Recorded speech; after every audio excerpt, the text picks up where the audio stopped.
Wham bam. Thank you, ma'am. Good morning. It is Friday, December 5th, 2025, and I'm going to sneeze, so we're going to try and work our way through this, which means, that's right, guys, you see the... Oh, shit. Excuse me.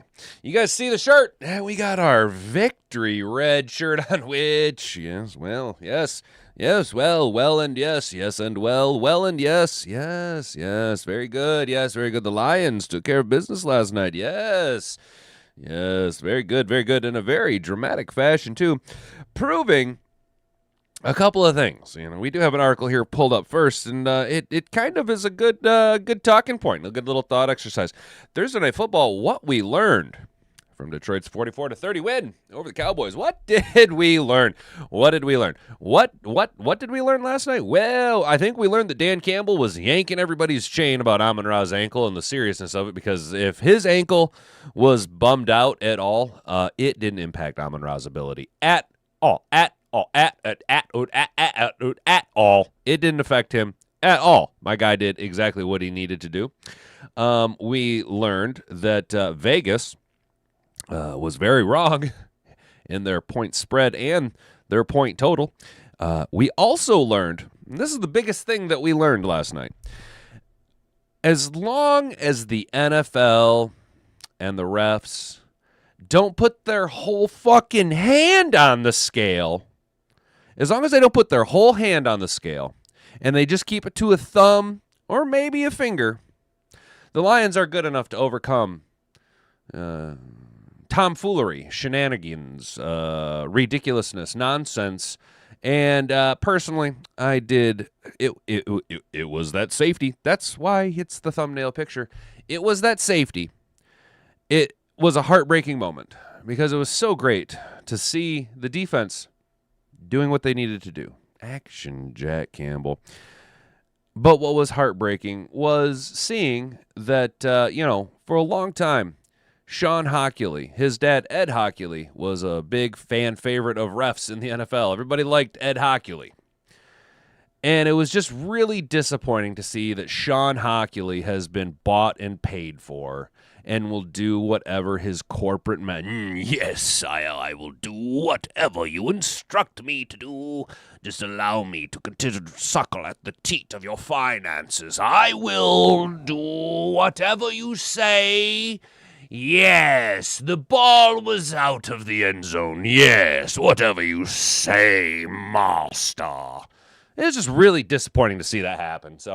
But that's what we learned. We learned that Sean Hockley is dirty. We learned that Vegas doesn't know what they're doing when it comes to the Detroit Lions, because we are just, in fact, that good. We learned that, again, as long as the NFL doesn't put their whole hand on the scale and just press it down and say, get fucked, Detroit, we absolutely have a chance to win, and took care of business. 44-30 last night. I was told before game, pregame, over on Prime. Oh, George Booger Pickens. Oh, we've never seen. And this is where it gets really insulting. They're in Ford Field going, we've never seen such a dynamic wide receiver duo. CeeDee Lamb and George Pickens. It's like watching Batman and Superman play ball together. Oh, my goodness gracious me. Nothing they do is wrong. Look at how absolutely perfect they are. Everything they say and do is as if it was kissed by the lips of God himself before being sent down. George Booger Pickens and CeeDee Lamb. Oh, my goodness gracious me. And you pair them up with... who we sometimes like to refer to. Sometimes the national media will have you think that Dak Prescott is, in fact, the greatest thing since sliced bread, since sex on a scooter, or pockets in your underwear. But unfortunately, the sobering reality is, even though our defense did give up a good chunk amount of points and yardage here and there, still took it to him when the taking two was getting good. We took belt to ass last night, boys and girls. Belt to ass. And the defense was a little bit of a surprise there. Guys stepping up. Al-Qadin Muhammad. I don't know if you're here this morning, dude, but shout out American Boxer. My guy has been just pounding the table telling us Muhammad can rush the passer. And I'm like, bro, you're not wrong. You're not wrong. You're not wrong. And then boom, there he is, Al-Qadin with 3 big old sackery doos. And Derek Barnes, shout out Derek Barnes. Derek Barnes, if you watch this show, brother, go ahead and give me a drop, drop me a like or a comment or something. Because I had said a couple weeks ago that there is almost next to nothing you can do to make us forget about that Jameis Winston touchdown catch where he broke a tackle. And I think he took that personally because Derek Barnes seems to be trying to do literally everything possible to make us forget about that play. So shout out the defense. Everyone is playing great. And while I think of it, we're going to talk a lot about it. We are going to talk a lot about it. And look, I myself was a little hard on Brad Holmes last week. Okay. But there is one truth that we need to understand. Brad Holmes is very good at drafting talent. Okay, just because some of you were earlier this week saying, he's 50% on his draft picks. That's still really good when you look at the grand scheme of draft picks, right? Not every position is going to be a rock solid pick, but boy howdy, these linemen at the back end of the draft that we keep stealing and sitting on for a couple of 2/3 of the season and rolling them out in the rookie year at the back end. Miles Frazier. Oh, boy. Oh, boy, we did it again. We got ourselves another road grading mauler at the back end of the draft. A nice little steal a la Christian Mahogany. I was very impressed. Yes, there was the false starts, but I was very, very impressed with his performance, his play. The dude is an absolute animal. So today we will be talking. Shout out Brent DeWitt for the $5 super chat. Thank you, my guy. That is super appreciative of you, dude. Let me pull that up real quick here. Super chat's right out the rip. My, oh my. 8 and 5 still alive. F the Cowgirls, he says. I completely agree with you, Brent. Thank you so much for your donation, dude. That will be added to the charity fund, guys. I appreciate everyone who's been partaking in that. We do have some articles, though, today. We had a little, obviously, what we learned. And then we're going to kick it over to USA Today, get a little national news take on winners and losers from the Cowboys-Detroit's game and playoff, winners, losers as Detroit Lions devour Dallas Cowboys playoff hopes. Old Nate Davis. Look at that flesh yarmulke he's got going on there. So we'll see what USA Today has, and then we're gonna take a sobering turn. Let us not forget, amongst all of the hype and joy and oh good golly, we got back on the right track. Dan didn't go for it a bunch on 4th down, and look at how effective our offense can be, especially with what I've been saying all week. When our defense gets takeaways and we steal possessions, we can execute and pile on the points. But let us not forget, Brian Branch injury update is troubling news for Detroit Lions playoff push. There were some blows to the back end of our defense, some things that we really did not need to have happen. But Brian Branch is down, and we'll know more about that today as it kind of breaks out. If it comes out while we're live, go ahead and let me know. But Brian Branch seems to be, it looks like he might be out for a little bit of time. He was spotted in a walking boot, which, if you guys recall, I believe last year or the year before, I think it was after his rookie year maybe, he had off-season surgery and was in one of them little leg scooter thingies for a little bit there. So something, hopefully, we are just playing Amon-Ra games with Brian Branch's injury, whatever that is. Hopefully it's not anything too serious. And don't forget, we also lost Thomas Harper. Right, and you could see he got knocked the fuck out. Yeah, that was pretty brutal. So he went down as well. But we'll talk about Brian Branch a little bit here, and then we'll end on a high note. Why not? Why not? You guys know him, Tim 20man. Week 14 observations. We're gonna see exactly what Tim 20man seen, which is probably what we all seen as well. Before we dive into the show, could you do me a rock solid favor? Could you like this video? Subscribe to the channel if you're new here. Ring that notification bell so you'll be notified every single time we go live Monday through Friday, 10 a.m. to 11 a.m. here at youtube.com, as well as every Detroit Lions pregame show. We have a digital tailgate where we hang out, make a couple dollar dues, take your guys' chats, try and win some money on the DraftKings thing of it. We ended up hitting a little over $100 last night, hit on a couple of, hit on our Monty parlay, hit on our Jahmyr Gibbs parlay, and we, of course, hit on just our generic Lions win, our bankroll management game. So it was a little bit of upside. We did come up a couple legs short. We just missed out on the Amon-Ra and the JMO touchdown for our stanky leg parlay. We were close, though. We were absolutely close, guys. So there is a poll up for you guys here in the chat. 18 votes already cast. How good does it feel today? I've given you 3 options. Big W, you had 33% of the vote. 22% of the vote say biggest W. And, of course, 44% of you, very big-brained, high IQ move. Man, does my knee hurt. Even the refs couldn't save them. Let's go, you guys. I appreciate it. Let's go ahead and dive into the show. If you can say the word good, guess what? It means you're still alive. It means you're still breathing. And if you're still breathing, well, then hell, you still got some fight left in you. So get up, dust off, reload, recalibrate, re-engage, and go out on the attack.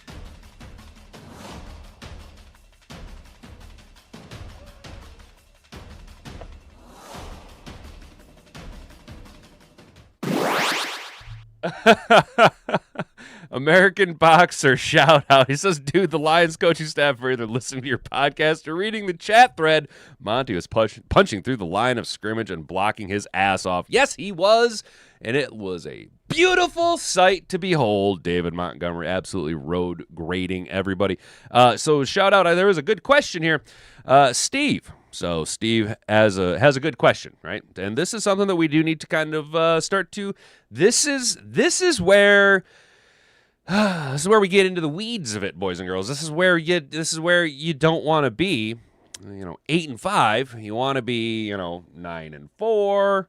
You want to be 10-3, right? You want to be in control of your own destiny. And right now, we are not in control of our own destiny. Yes. Last night's victory was a huge step in the right direction. The easiest answer for you, Steve, the easiest answer for what does a playoff run look like for the Lions, we have to win out the rest of the season. No losses. No losses between now and next year's preseason. Period. Point blank. That is the most in control of your own destiny move that we can have. Now, you have a good question. Continue on. Packers play the Bears twice in 3 weeks. Arguably, they need to beat the Bears both times to help the Lions. Yes and no. From everything I've seen, what it really comes down to is, yes, the Bears and Packers play each other twice in 3 weeks.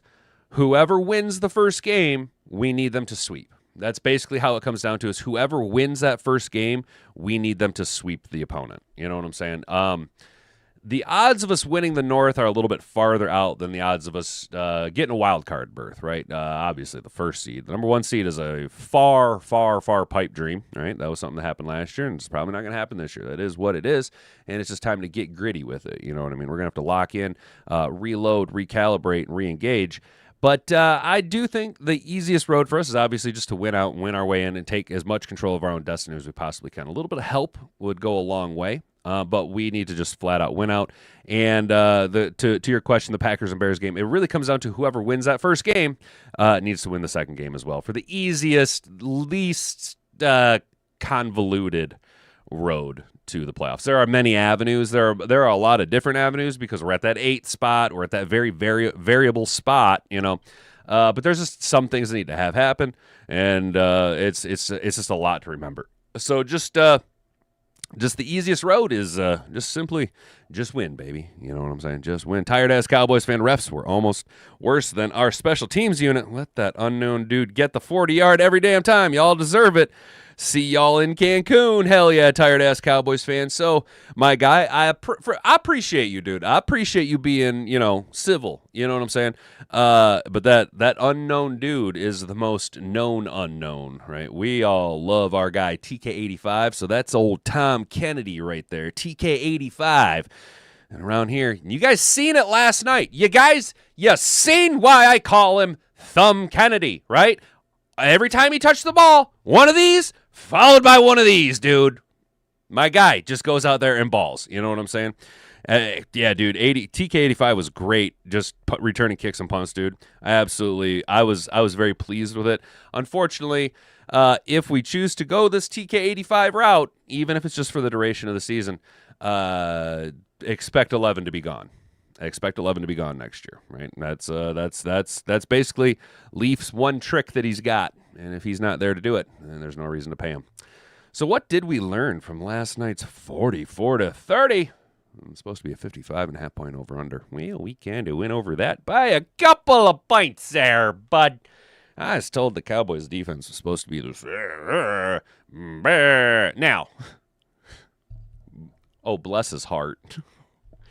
I was watching the pregame interview with old Quinnen Williams. Now, I don't have anything against Quinnen Williams. I think he's a really, really talented defensive tackle.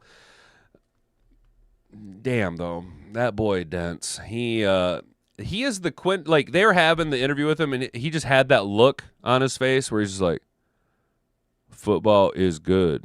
I like to play football. I play football my whole life. I like football." You know what I'm saying? Like, there wasn't a whole lot going on there.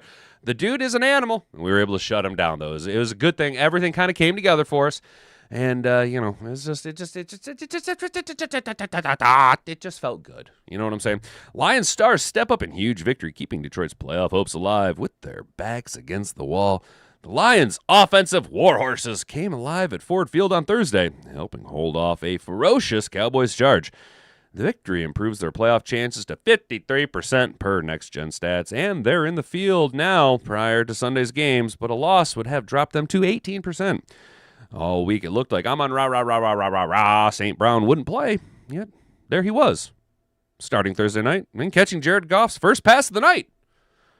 The first of 6 receptions for 92 yards and a gutsy performance. I was told his ankle was bad, and he just looked like Amon-Ra out there.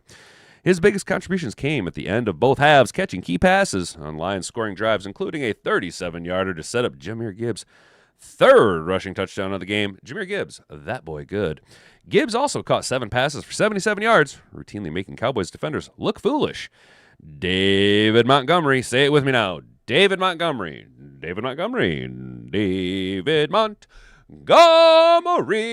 When you want to win the game, call David Montgomery.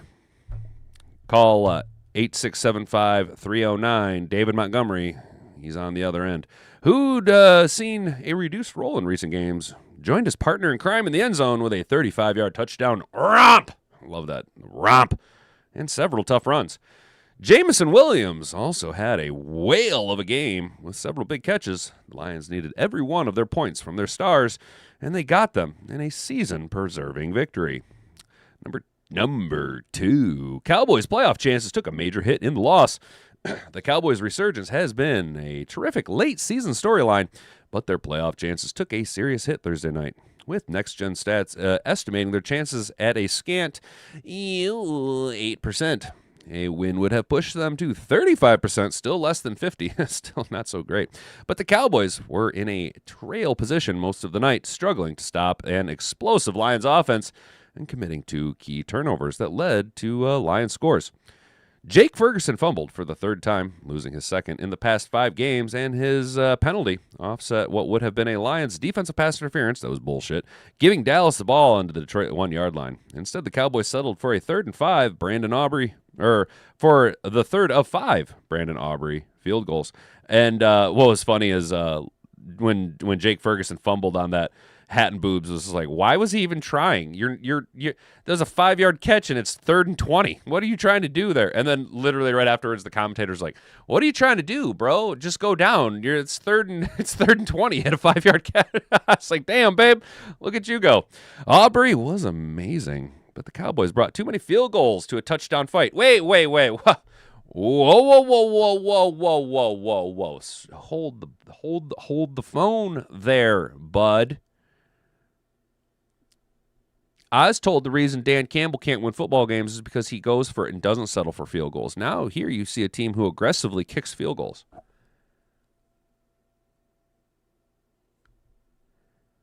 How'd that work out for you, bucko?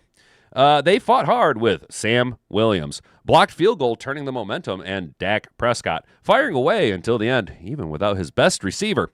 The Cowboys had too many breakdowns, and now they are way on the outside, looking in on the playoff field.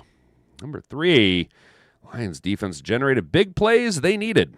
After a pair of humbling defensive performances against the Giants and Packers, the Lions defense gave up some ground Thursday night, but delivered some of the game's most crucial plays.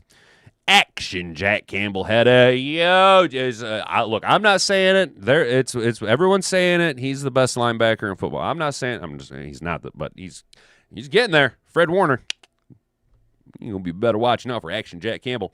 With a sack, ruled a safety before being overturned, and that was bullshit. That safety, that non-safety safety, I was like, oh, it's the Dontavius Wicks catch all over again. Magically, all of a sudden, I don't give a rootin' tootin' butt splootin' poop about it, dude. But when Prime came back and they're like, well, this is the angle that the refs used to overturn it, and you can see, I can see the ball in the end zone before Jack Campbell initiates contact. And Dak never makes his sorry ass back out of the end zone. But you know what? What do I know? What? Don't believe my lying eye. Don't believe your lying eyes, you stupid fucker. Okay? You don't wear a suit and tie. You don't have coiffed hair and a microphone. Trust the experts. They have coiffed hair and white teeth, and they wear makeup, and they have a tie on, and they speak with an authoritative figure, and you better listen to what they got to say. Because if you don't listen to what I'm telling you, I'm going to just tell you that you're a liar, and I'm going to keep repeating until everybody believes it, because we have to control the narrative. What we say, man with microphone, say thing. Man with microphone, say believe me. If you don't believe man with microphone, you are dumb. Don't believe your lying eyes. That was a safety if I've ever seen a fucking safety. But you know what? It is what it is, and there's no sense in crying over spilt milk in a victory. I just want to point out that even in a victory, it is still Detroit versus everyone. Meme becomes reality until proven otherwise. Sean Hockley, you are bought and paid for, you baby back bitch. God damn. And a terrific punch out of Jake Ferguson that led to a Lions touchdown on the first play of the second half. Amik Robertson tipped a pass that was intercepted by Derek Barnes for his first career interception and run back. And I don't agree with that. They keep saying this. Yes, it was his first regular season interception, but Derek Barnes had the game-sealing interception in the divisional round against the Tampa, Bay, Buccaneers 2 fucking years ago. I don't want this is just, it's just wrong. It's just factually incorrect, but don't believe your lying eyes. The biggest worry now is the health of Lions safeties. Thomas Harper went down to the second defensive play, stretching the secondary thin, and then Brian Branch got hurt late in the fourth quarter. They'll have the mini bye now to rest, but losing either of for an extended period would be a blow. I would imagine as long as Brian Branch as long as there's nothing like mechanically wrong with his body, as long as like a strain, a sprain, or a pulled muscle or something like that, hopefully it's nothing terrible. Should be back. Harper, I'm expecting as long as Harper just had a mild concussion, with the mini bye, he should be more than fine to come back, hopefully. But Avonte Maddox played really, really well, and it was absolutely fitting. And I said to Hat and Boobs, I was like, this makes sense that Maddox would have a big game. He played his whole goddamn career in Philadelphia, where he played against the Cowboys twice a year. He knows Dak's tendencies. He's played against CeeDee Lamb a bunch of times. Of course he was able to read and react a lot better than Thomas Harper. He's seen it a million more times. So if Harper can't be back, obviously Maddox is going to get a lot of run. We're going to keep our ear to the ground on Kirby Joseph, see if that's ever going to come around. Waiting to hear information on Brian Branch. Hopefully that ain't too bad. But worst case scenario, yeah, it looks like Eric Hallett should probably be the next man up, don't you think? Don't you think? That's what I'm thinking. Also, while I think of it, what the hell is wrong with Amik Robertson the last couple games? Yeah, just not good. Not good on the outside, getting cooked. And I hate to say it, but he's got those Cameron Sutton hips. where they're just so stiff and blocky, and he doesn't turn his, he keeps sinking his hips. He doesn't turn his hips, dude. It's killing me, bro. Come on, Amik, brother. You gotta right the ship if you want to continue on our winning ways. We're putting a lot of expectation on you with TA on IR. So, Amik, time to step up, bud. Time to shit or get off the pot. You know what I'm saying? After Lamb left Flournoy, not Booger Pickens, stepped up. CeeDee Lamb had been carving up the Lions secondary with 6 catches for 121 yards. Early in the third quarter, when he fell hard after an incomplete pass in the end zone. Lamb was helped off and ruled out with a concussion, putting the spotlight on George Booger Pickens, who had only had 2 catches at that point and who failed to grab a ball in the line that the Lions turned into a 27-9 lead after an interception.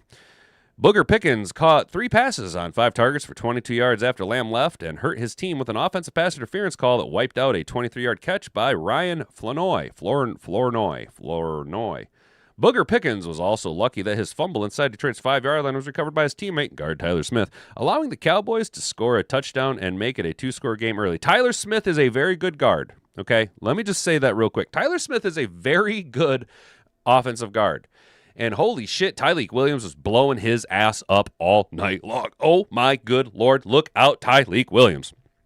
Dak Prescott started dialing in more on Flournoy, who had career highs in catches 9 and receiving yards 155 in a breakout performance, even with a fumble down to scores late. Flournoy's performance was great, but Booger Pickens, a man seeking a massive contract in the offseason, couldn't come up big with Lamb out of action because he is a number 2. Number 2. You are not a standalone number 1, my guy. You need people to draw the attention off of you because George Booger Pickens is a basket case. He's nuttier than a payday. Number 5, Campbell's aggression came out in other ways.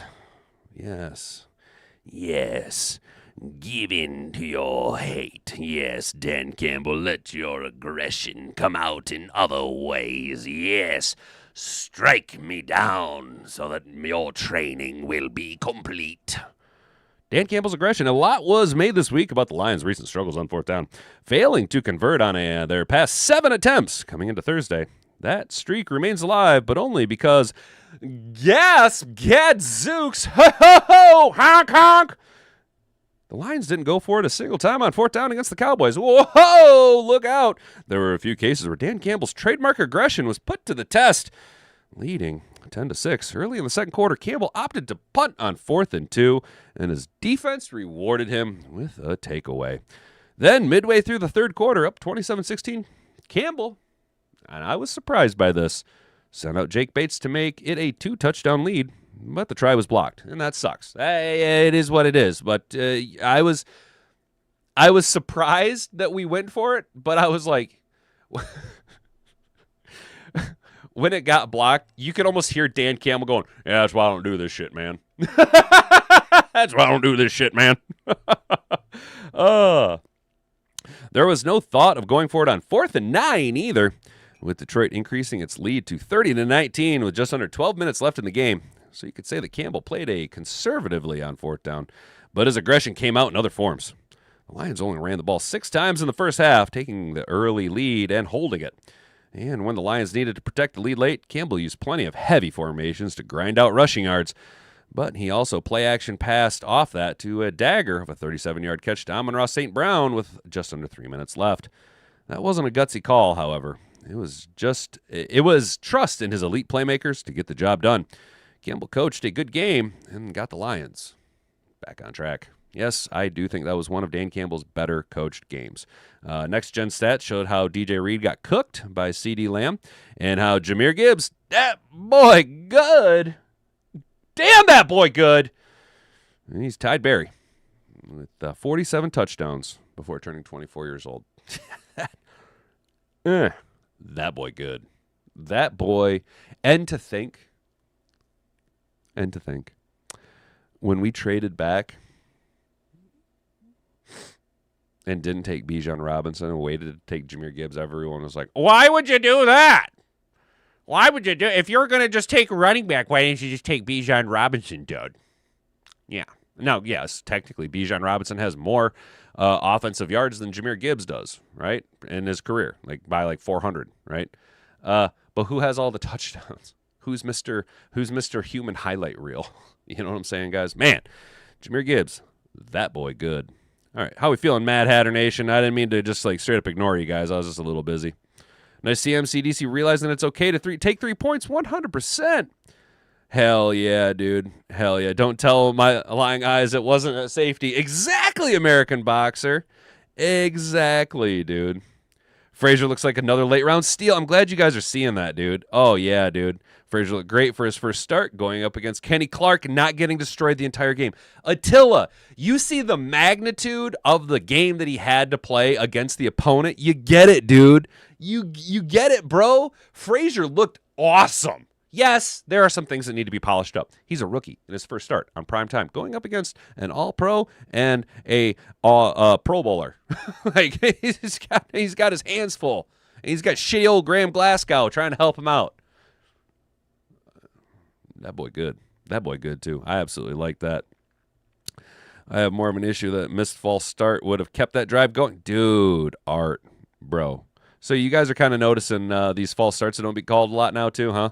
What's up, Derek? How you doing, brother? Hopefully you partied hardy and you're over there on the West Coast just beating that Honolulu Blue War Drum, brother. Big win last night. If it was okay, they would have a Super Bowl against Kansas City in 23. Maybe. Maybe, Attila. Maybe. Brian Banner feared to have... Damn it! I knew it! Damn it, Brandy. I knew it. I fucking knew it. I knew it was going to be an Achilles, dude. I knew it was going to be an Achilles. Do we bring back Ian Kennelly? That depends. I'd imagine Hallett is first on the pecking order because he's already had a couple of promotions up to active roster. So I'd imagine Hallett is going to get the first crack at it.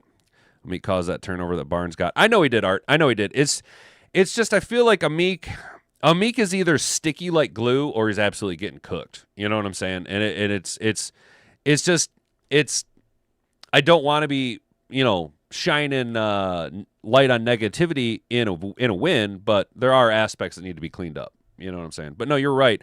I honestly, I'd like to see Amik get brought back inside, not play on the outside so much. Yeah, dude, I know a lot of us liked Kennelly. I was actually kind of I kind of thought Kennelly was going to make the active roster at cutdowns. But yes, there is also Strickland back there who has some game experience. Personally, I am a big fan of Eric Hallett because he fits that Swiss Army knife defensive back position that we want so much, where we can play him all over the field. He can play any of the safeties or either safety or any of the cornerback spots. So I'm personally kind of a big Eric Hallett supporter. DJ looked like trash since returning from injury.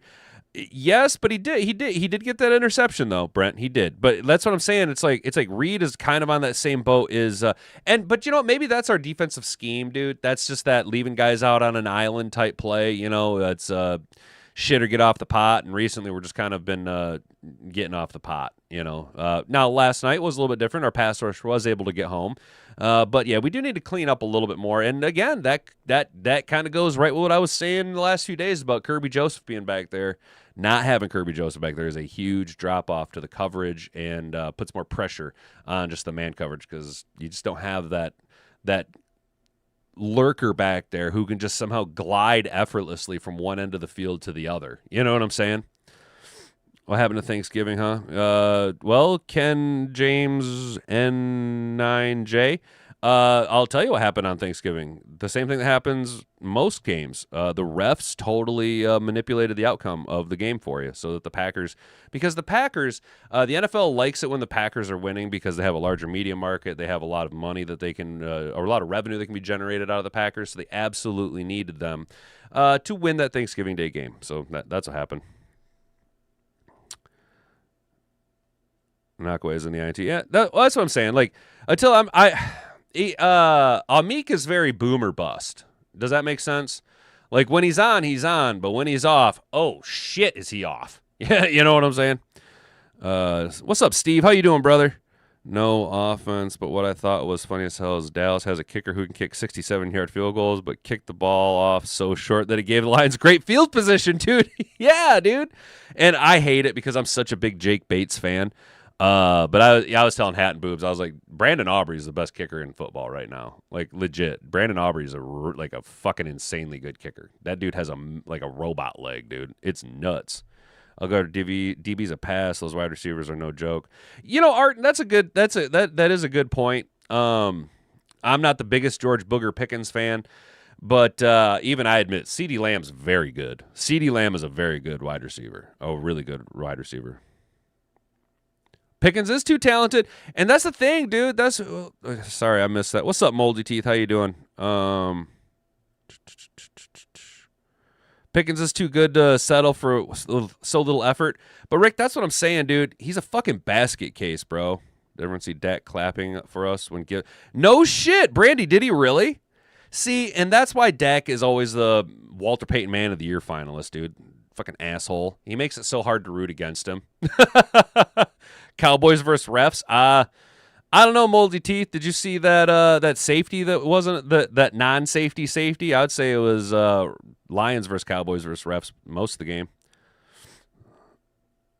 Yeah, I missed it too. That's what I was saying, Brent. If he did, I missed that. Desal looks super promising last night. 50-50 touchdown on target ratio is very good. Yeah, Attila, you've seen that too. He's got like 8 catches on his career for 4 touchdowns. Tesla's good, dude. Tesla he's a promising prospect. You know what I'm saying?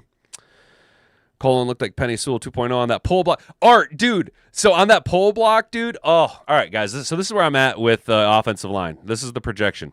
You move Penny over to left tackle after Decker goes, right? You let Graham Glasgow go away. You move Penny over to the right or to the left tackle. Frazier plays the right tackle. You end up going with Mahogany at left guard, Ratledge at right guard. And if Tristan Cologne can play the way that he played last night, the way he was pulling, his athleticism reminded me, Penny Sewell, Frank Ragnow.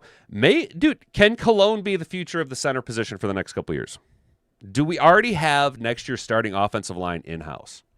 And if you think about that, Penny Sewell and Cologne would be the oldest guys. You're looking at a third-year vet, a second-year vet, and a second-year vet. You're looking at an incredibly young and incredibly aggressive road-grading, mauling offensive line for a long period of time. I think that is an absolute rock-solid play right there, guys.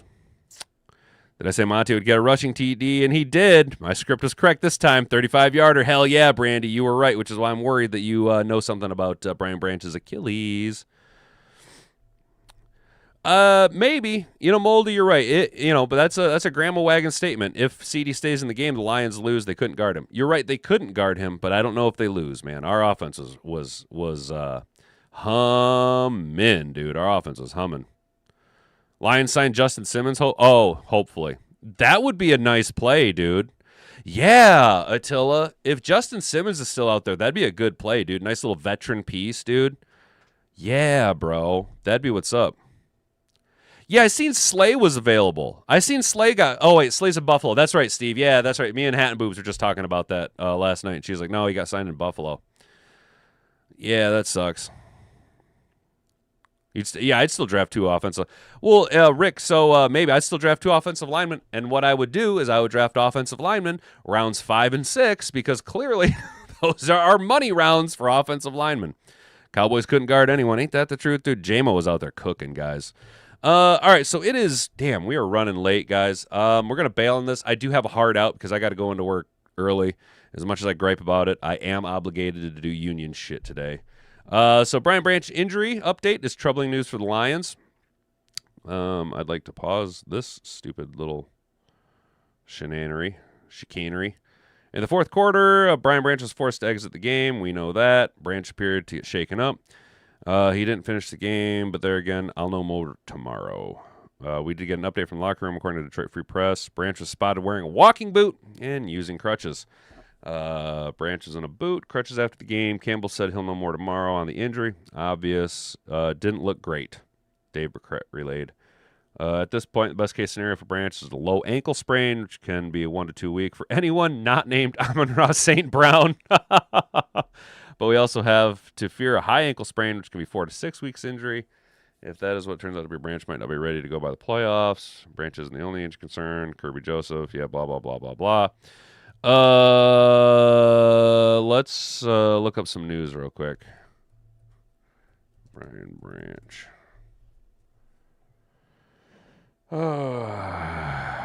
On crutches. Fear Branch has an Achilles injury. Pelissaro suffered Achilles injury on Thursday night. 13 games. Not good, guys. It's not good. However, keyword is that we fear. We don't know anything yet. We don't know anything yet. Yeah, they don't have anything either. He's having more tests for Friday. Does anybody know about what time they might be getting information on this? Probably right when I'm wrapping up the show, huh? Shitty bang bang. Shitty bang bang. How we feeling about that, chat? How do you feel like Nike owns the Lions? Well, technically the Ford family owns the Lions. Damn it! All right, shout out M Morris 75. Schefter reporting Branch has torn Achilles. Shit. What's up, Arf? Hey, what's up, Arf? I thought I seen. What's up, man? Hey, I haven't seen you in a couple weeks, brother. Hopefully you're doing well. What's up, brother? Hell yeah. Slay hasn't reported to Buffalo yet, considering retiring. Is that the last word? No shit. That'd be interesting. Slay's an interview. I don't feel like packing up and moving again about not reporting to Buffalo. Oh, that makes sense, dude. That makes sense. Rick, dude, I'm concerned Kirby might push himself too. Damn it, dude. Yeah, I'm right on there with you. As far as Detroit started, that's a good question right there. I don't know. Oh, Art with some news. About 9 owns. Oh, 9. Gotcha. I thought you said Nike, dude. I was like, Ford family owns the Lions, dude. Moldy Teeth, I think that 9 is not a good quarterback. I don't think he's the future. Maybe we can convince Slay to play safety, especially with Kirby and Branch situation.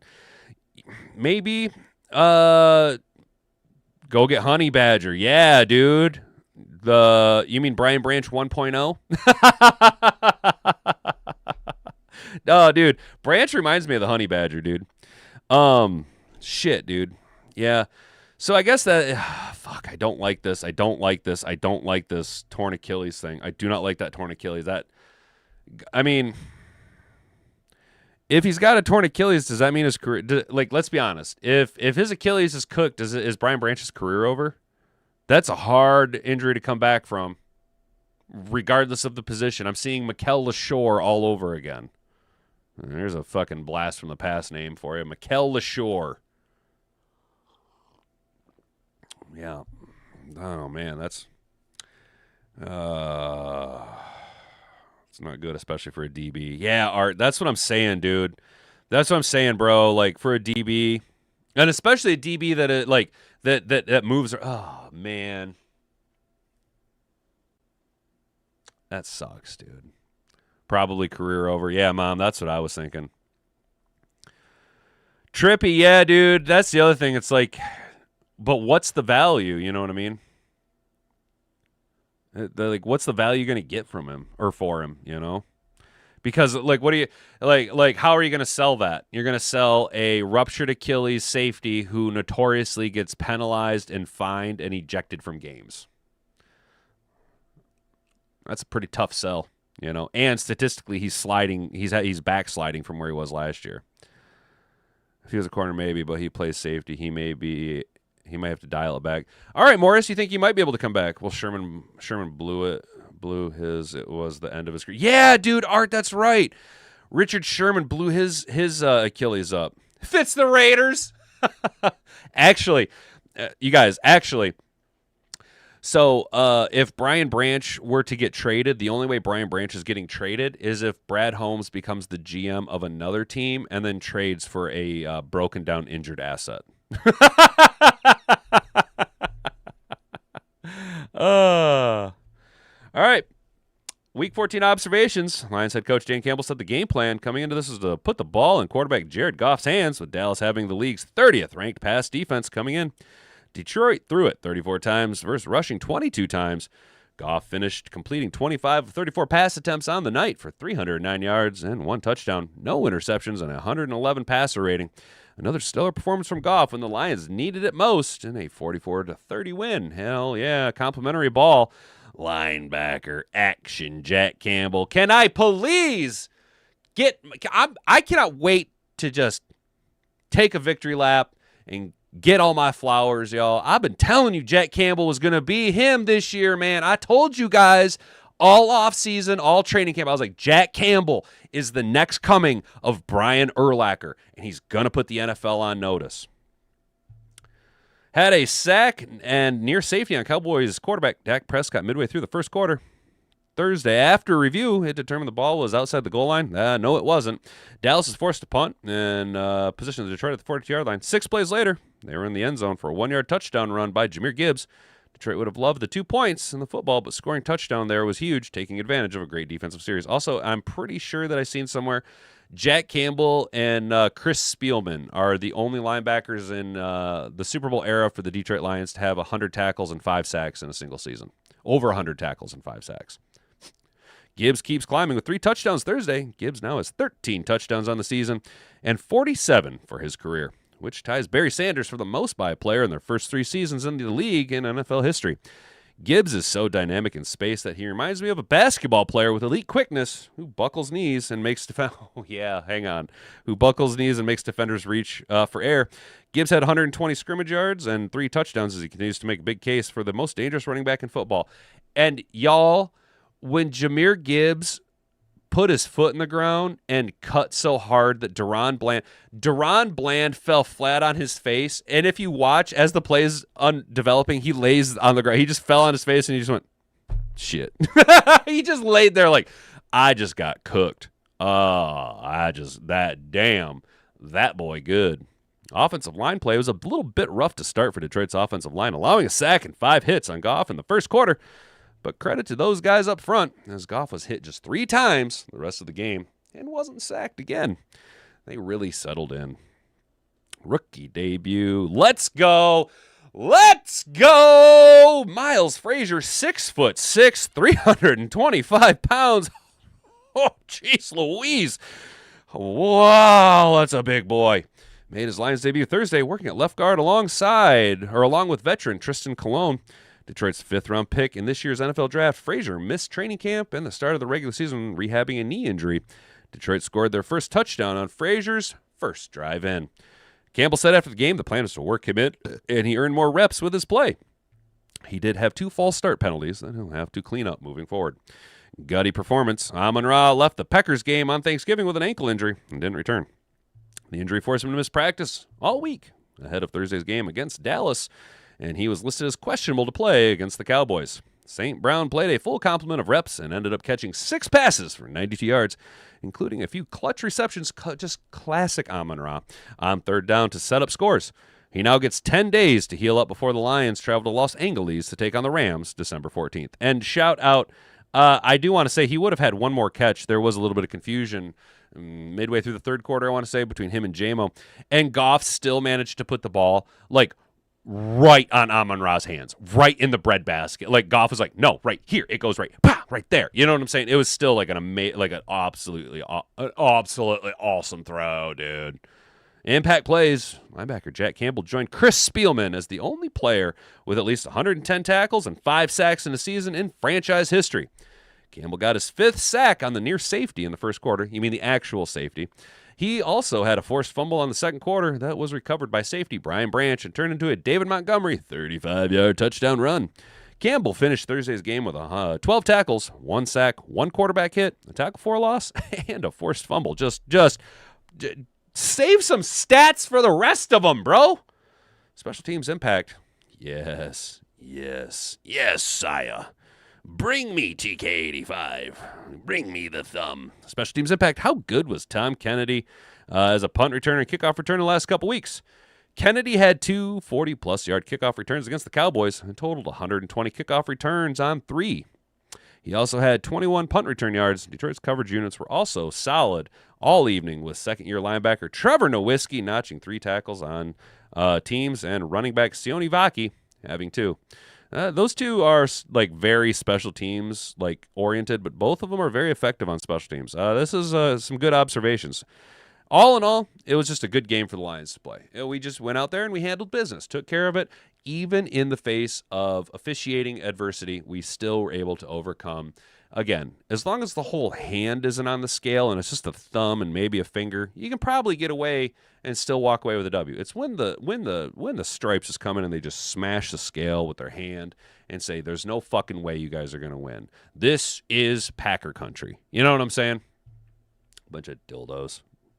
Bunch of dildos the refs are. And the thing is admittedly, there was some bullshit calls on everybody. But it was nice to see finally some offense or some defensive pass interference calls being made against the opposition. Seems to be that we're getting those calls now, thankfully. And hey, wee-wah, somebody finally called a holding penalty on Aiden Hutchinson. Hutch just getting SA'd every game, just getting manhandled, mauled, hugged, just wrapped up. And they finally threw a holding call. And I'll admit, it was probably the most bullshit of holding calls. That was like the least callable holding call that I've seen him be engaged with. That was like the least egregious one. You know what I'm saying? All right, how we feeling, Mad Hatter Nation? We're about to get up out of here. You should have heard an official's court to hear charges against 3 corrupt officials. There's plenty of evidence. We just need to file fraud charges against the officials and some of the commentators. Oh, dude, hell yeah. Hell yeah, dude. All right, dude. Yeah. Damn, dude. It's not looking good for what's his name? Brian Branch, is it? Gibbs is a hell of a back, but he's no Jonathan Taylor. Steve, at least not now. Taylor has a little bit different of a skill set, but that could change because, well, Scotty Montgomery is now the wide receivers coach for the Lions, but Scotty Montgomery was the running back coach for Jonathan Taylor for a few years. Then he became the running backs coach for the Lions that helped Gibbs and Montgomery, and now he's the wide receivers coach for the Lions. But there is a little bit of a connection there. You know what I mean? Gibbs better than JT. They have different skill sets. You know what I'm saying? Gibbs can do anything any other running back can do more. He also does it with that. Yeah, you ain't wrong. You ain't wrong. Or Chiefs country. I'm glad you caught that joke, American Boxer. On the plus side, Branch going to save some money. I know, Art, dude. Damn it. This is why I like you guys, because I had that exact same talk with Hat and Boobs last night. I was like, this might be a blessing in disguise. Because, look, the reality was we were already going to have a pretty tough argument on re-signing Brian Branch. One, he's going to need to get paid because he is a pretty good safety, even though he's taken a step back. But two, you have to really be careful because he costs you penalties. You know what I'm saying? And he's always getting fined, and the microscope is on him. So there was going to be a little bit of a there was going to be arguments to be made on signing versus re-signing Brian Branch. And unfortunately, this is how the business goes. You know, you don't want to see a guy go out with a career-ending injury like this, but if that's the way that it goes, well, it's like having the number 2 pick in the draft.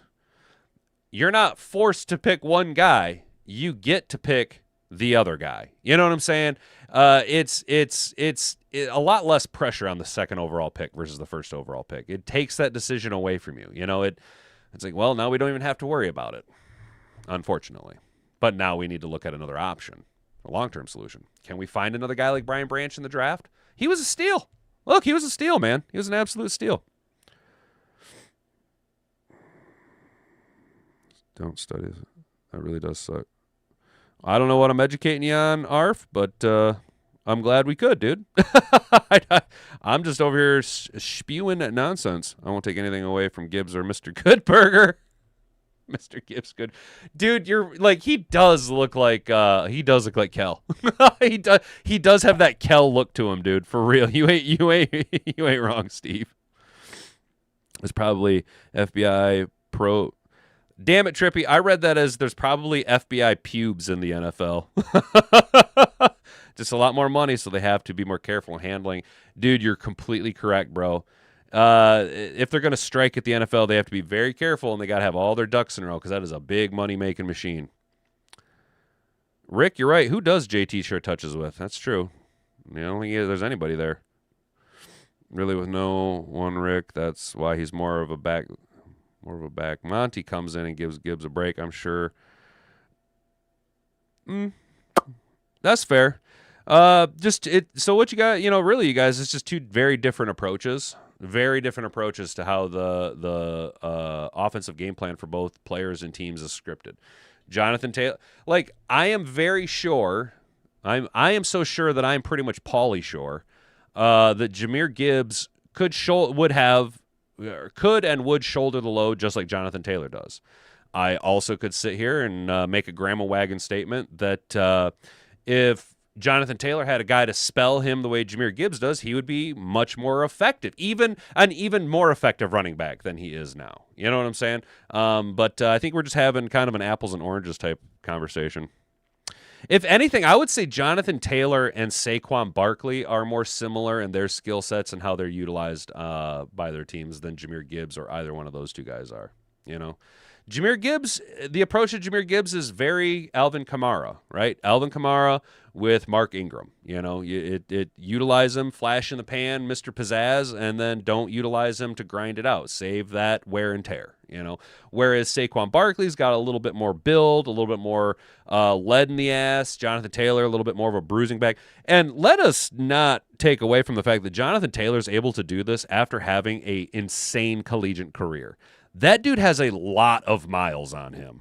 A lot of miles on him.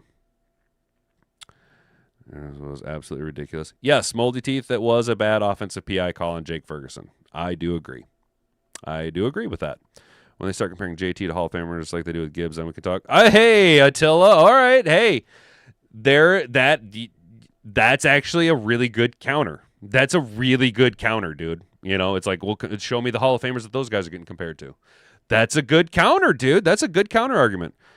No, Jody, no.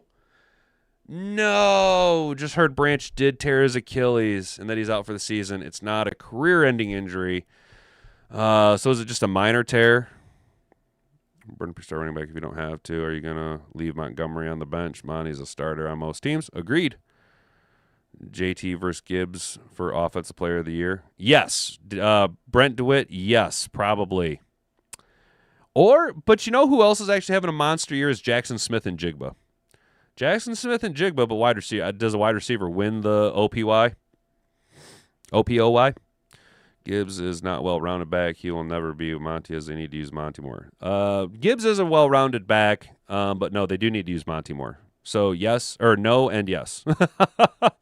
They improved 2025 Gibbs with an O-line like he used to have last season. It wouldn't even be a discussion. Attila, yes. If we had last year's offensive line, Gibbs is already over 2,000 yards.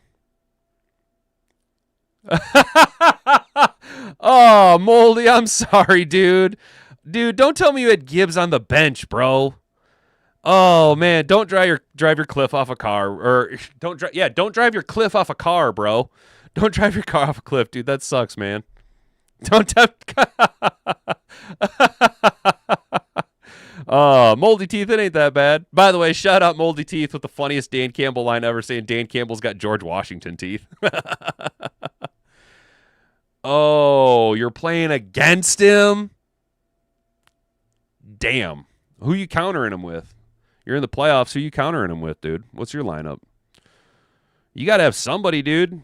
You got to have somebody good at the running back spot, or are you a heavy wide receiver guy? Do you got the flex spot, and do you plug him with a wide receiver, or do you go flex spot, plug him with a running back? I like the flex spot with a running back, especially a running back like Saquon or Jahmyr Gibbs. You know what I'm saying? Those touchdowns enough of history in his first 3 years. That's true. I have Josh Allen, Bijan, CMC, and CD. Oh, all right, Moldy. I totally understand why you're salty, dude. All right. You traded really good. Hell yeah, dude. I mean, that's a pretty stacked. Well, obviously, it makes sense that you're in the playoffs with those guys, bro. But yeah, I get it. I understand why you're I don't want to say butt hurt. I don't mean that offensively. I mean, my ass would be chapped too if I was playing against Gibbs and I'm watching him score 3 touchdowns and just go off on yardage. And my only counter to that is CeeDee Lamb, who is having a really good game and then got hurt. I totally understand why you'd be pissed, bro. Yeah, I'm not gonna lie, dude. I'm kind of pissed for you, bro. Like you're totally legit in that. And Puka and Drake London, who's hurt. Oh, damn, dude. You're kind of stacked, bro. Yeah, no wonder you made the playoffs, dude. You're kind of stacked there, brother. Hell yeah. All right, guys. Well, I got to get up out of here because your boy's got to go do union shit today. Woohoo! Lucky fucking duck I am. Bunch of assholes, dude. So we talked about what we learned today. We bypassed winners and losers because USA Today is kind of gay. And I don't really like reading them. They're just a bunch of fluff, dude. We talked about Brian Branch's injury. And I'm not saying this to just take away from everybody, but we have been getting unconfirmed reports that it is a torn Achilles, and he'll at least be done for the year. Oh, no, Brandy, you're playing Mr. Detroit City this week? Damn, bro. Trippy Gypsy, are you calling me a commie? Are you calling me a commie, dude? I ain't no fucking commie, dude. Alex Strickland and Hallett. Hopefully Harper steps up. I hope Harper's fine, dude. I really think Eric Hallett is the solution. You know, Rick, I was wondering that too, bro. After Gibbs gets paid, how long till Monty sticks around? And honestly, guys, I already know the perfect replacement for Monty. There's already a guy who's a couple years younger than him who fits that mold, that build. All right. So when Monty goes, as sad as it's going to be, just prepare yourselves, right? Don't get attached to him like we all did Jay Willie, right? Because Monty is going to go eventually, right?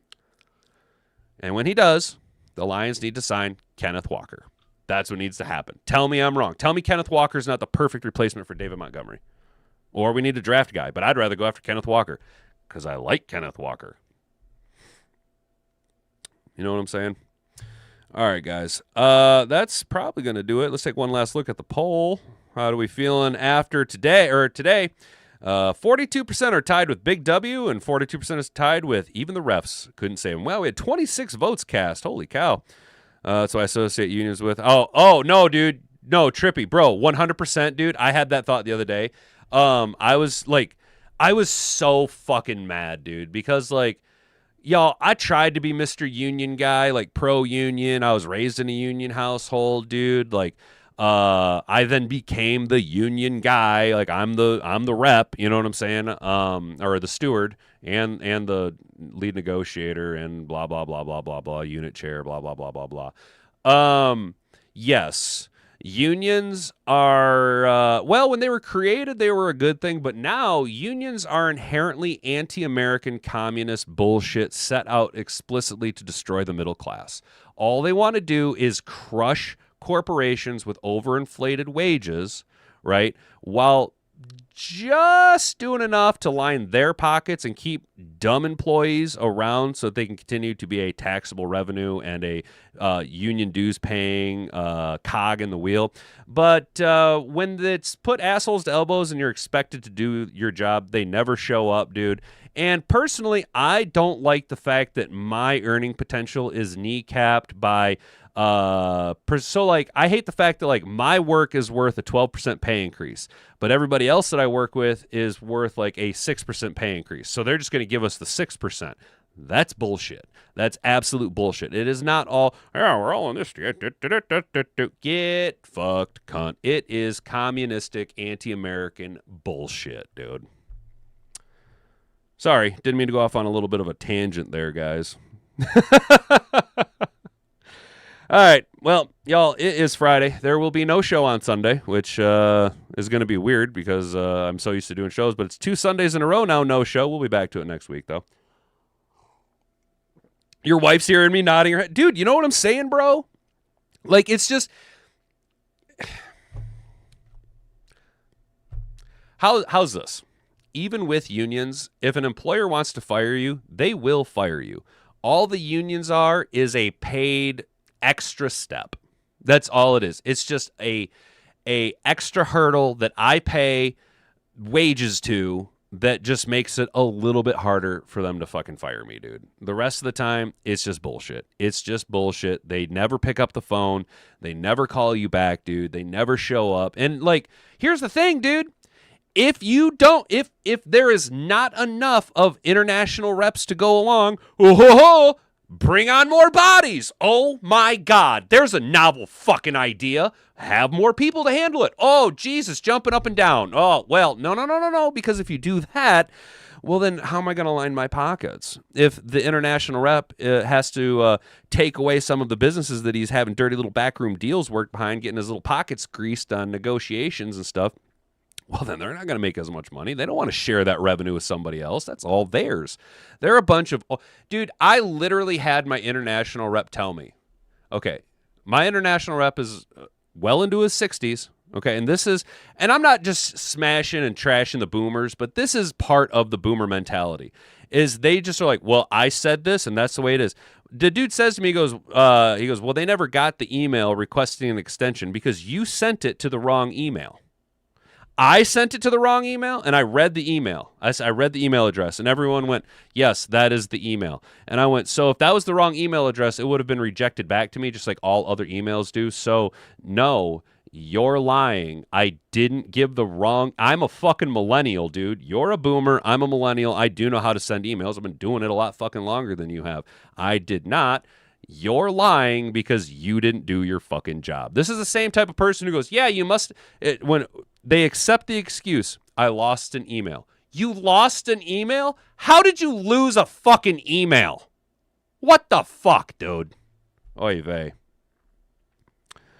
Best pawns in the world not named crypto. Dude. Trippy? Yes. Yes, bro. Yes. Yes. Yes. Oh, how the turntables turn, guys. All right, so that's going to be it for today's show. Enjoy the Victory Friday, y'all. We're back in the hunt, back in the fight. We're ready to make a big playoff push here in the 517. One of those damn computer viruses ate the email. That's what it is, dude. My computer virus ate my email. Well, I would have gotten the email, but I was too busy sending gift cards to a Nigerian prince. No, you don't understand. You don't understand. He was royalty, and his funds are tied up. All I got to do is send him half of my retirement through gift cards, and then he's going to give me $1 million. He's the Prince of Nigeria. See, an iron worker in the 80s when RR made the permanent replacement law during our strike. Dude, damn, Brent. Damn, brother.